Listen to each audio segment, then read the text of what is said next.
Josh Glazer. And today we are on to Detroit, the Motor City, the Mike Patricia led Detroit Lions. Man, so y'all have number 3 overall pick. You just let y'all's top number 1 cornerback go. You just call him Mike Patricia. What's his name? Matt Patricia. Whatever the fuck his name is, Mike, Matt. I don't give a fuck. You know what the fuck I meant, man. You know what? If it wasn't for fucking Bill Belichick, he wouldn't even have a job right now. And you know what, man? He's an astrophysicist. Since you want to talk shit about my guy, man. Since I heard what you told my guy, man. I want to keep, man. I'm really tripping right now. What's his name? I want to call him Dre Bly, but what's the cornerback's name, dude? I fucking forgot his name. For the Lions? Yeah, I think when they got yeah. Darius Slay? Yeah, I don't know why I was just thinking about Dre Block. Anyway, man, Darius Slay, I heard what you said about Darius Slay, Mike, Matt, whatever the fuck your name is. You talk that shit, man. Well, guess what, bitch? I'm here. I'm here, man. You telling this man to go suck another man's dick or something, bro? Fuck you, man. Fuck you. Anyway, we're on to the regularly scheduled program. Yeah, so they need a cornerback because they just let Darius Slay go. Man. They have the number 3 overall pick. Josh, are you ready to go, man? Yeah, I'm gonna. Good. I don't know what to respond after that. That was a little exciting. All right, it picks at 335 and 67. They need to replace your boy Slay.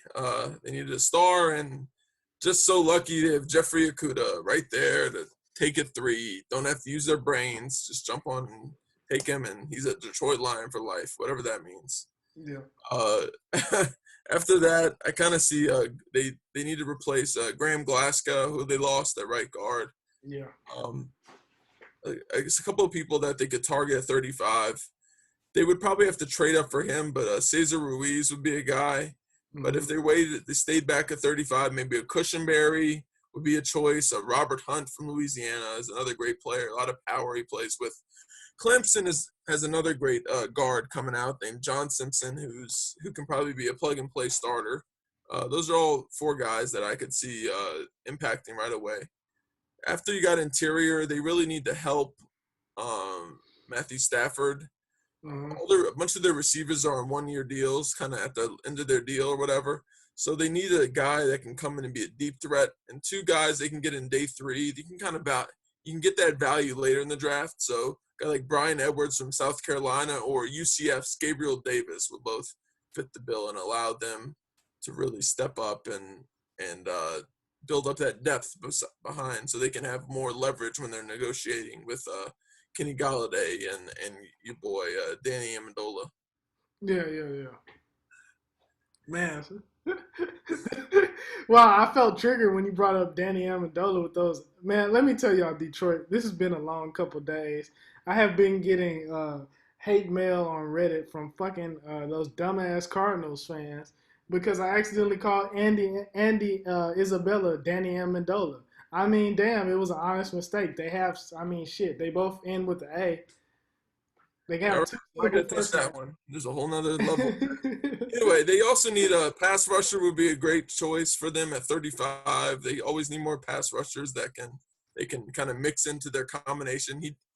Patricia does the same thing that Belichick does, where he doesn't need quote unquote great rushers, but he just needs guys that can kind of work together in tandem. And some of those guys would be Greenard from Florida, Terrell Lewis from Alabama, or more kind of a bigger guy that would play more of like the Jedrick Wise role or a Trey Flowers role if he was in New England would be Yetur Gross-Matos.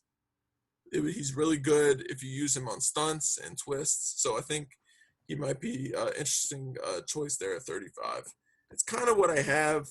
I think they're easily a better team just by adding Matt Stafford back and some of the defenders they added from New England with Jamie Collins and such. Mm-hmm.